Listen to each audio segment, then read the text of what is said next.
جنات کی دنیا عام انسانوں کے لیے ہمیشہ ایک پرسرر اور ماورائی دنیا رہی ہے۔ ان میں کچھ جن نافرمان اور شیطانی ہوتے ہیں، مگر کچھ وہ بھی ہیں جو سچائی، ہدایت اور اللہ کی عبادت سے جاری ہوتے ہیں۔ ایسے ہی ایک جن کا نام تھا ظفر۔ ظفر جن ایک نیک ممن اور روحانی مخلوق تھا جو اپنے قبیلے میں سردار کی حیثیت رکھتا تھا۔ اس کی پیدائش ایک ایسے زمانے میں ہوئی جب حضرت سلیمان علیہ السلام کی بادشاہت ختم ہو چکی تھی اور جنات آزادانہ زمین پر گھومتے تھے۔ اس کے والد کا نام جنون تھا جو اپنے وقت کے ایک زاہد اور عابد جن مانے جاتے تھے۔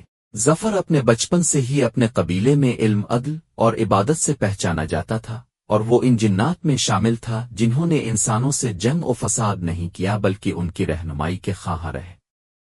ظفر جن کی زندگی میں ایک بڑا روحانی انقلاب اس وقت آیا جب اس نے حضرت علی علیہ السلام کے خطبے سنے۔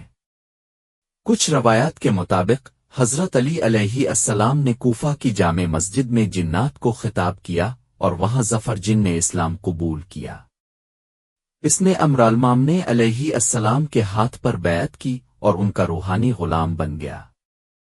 یہی نہیں، ظفر نے نہ صرف خود بلکہ اپنے قبیلے کے کئی اور جنات کو بھی اہل بیت علیہ السلام کی ولایت کے دائرے میں داخل کیا۔ حضرت علی علیہ السلام کے بعد ظفر نے امام حسن علیہ السلام کی امامت کو تسلیم کیا اور پھر امام حسین علیہ السلام کو بھی اپنا امام مانا۔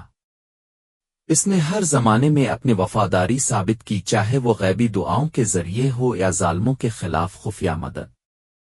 سن 61 ہجری کا وہ المناک وقت آیا جب امام حسین علیہ السلام نے یزید کی بیعت سے انکار کر کے مدینہ سے مکہ اور وہاں سے کربلا کی طرف ہجرت فرمائی۔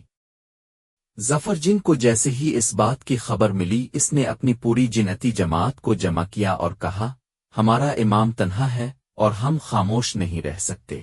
وہ 9 محرم کی رات کربلا کے میدان میں پہنچا اور امام حسین علیہ السلام کی خدمت میں حاضر ہو کر عرض کی، مولا، ہمیں اجازت دیں، ہم اس ظالم لشکر کو نابود کر دیں گے۔ ہم نظر نہیں آتے، ہم آسمان و زمین کی قوت رکھتے ہیں، ہمیں شکست نہیں دی جا سکتی۔ یہ ایک جذباتی لمحہ تھا، مگر امام حسین علیہ السلام نے اس پیشکش کو رد کر دیا۔ امام علیہ السلام نے فرمایا، ظفر، تمہاری وفاداری پر ہمیں فخر ہے، مگر ہمارا مشن تلوار سے فتح نہیں، خون سے بیداری ہے۔ اگر ہم تمہیں اجازت دیں تو لوگ کہیں گے کہ حسین علیہ السلام نے جنات کی مدد سے یزید کو شکست دی۔ ہمارا مقصد قربانی ہے، غلبہ نہیں۔ یہ سن کر ظفر جن کی آنکھوں میں آنسو آ گئے۔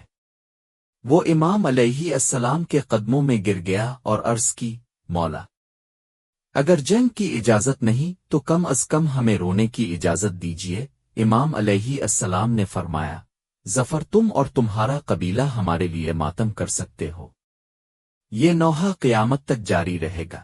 پھر جب عاشورہ کا دن آیا، امام حسین اور ان کے ساتھیوں کی قربانیوں کا دل دہلا دینے والا منظر ظفر جن نے اپنی آنکھوں سے دیکھا۔ وہ منظر اس کے لیے ناقابل فراموش تھا۔ علی اکبر علیہ السلام کا جوان جسم، حضرت عباس علیہ السلام کے بازو اور علی اصغر علیہ السلام کی پیاس، ان سب نے ظفر جن کے دل میں ایسا درد پیدا کیا کہ اس نے 3 دن تک بغیر کھائے پے ماتم کیا۔ اس کا نوحہ سن کر جنات کی دنیا میں زلزلہ آ گیا، اور روایت کے مطابق اس دن جنات کی سرزمین پر 3 دن کا سوگ منایا گیا۔ ظفر جن نے اس کے بعد ہر عاشورہ پر کربلا آنے کی قسم کھائی۔ آج بھی روحانی علماء اور عرفاء کا ماننا ہے کہ عاشورہ کی رات جب کربلا میں خاموشی چھا جاتی ہے، تب ایک غیبی قافلہ آ کر امام حسین علیہ السلام کے مزار کے گرد گریا کرتا ہے۔ یہی ظفر اور اس کے قبیلے کے جنات ہیں، جو وفا کا ایسا باب ہیں جو انسانی تاریخ سے بھی زیادہ خالص ہے۔ ظفر جن ہمیں سکھاتا ہے کہ محبن حسین علیہ السلام رنگ، نسل، جنس یا مخلوق کی قید میں نہیں، یہ فقط دل کی سچائی مانگتی ہے۔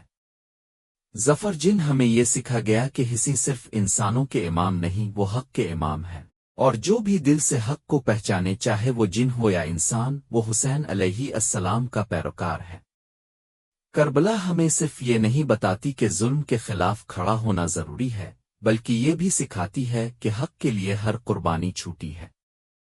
ظفر نے جنگ نہ کی مگر وفاداری کے ماتم سے تاریخ میں اپنا مقام بنا لیا۔ تو اے سننے والے، اگر ایک جن کربلا میں گریا کر کے حسین علیہ السلام کا غلام بن سکتا ہے تو ہم انسان کیوں نہ اپنے دل کو حسین علیہ السلام کے غم سے زندہ کریں، ظفر کی طرح سچے ہو جائیں، باطل سے انکار کریں اور حق کے ساتھ کھڑے ہوں ہمیشہ۔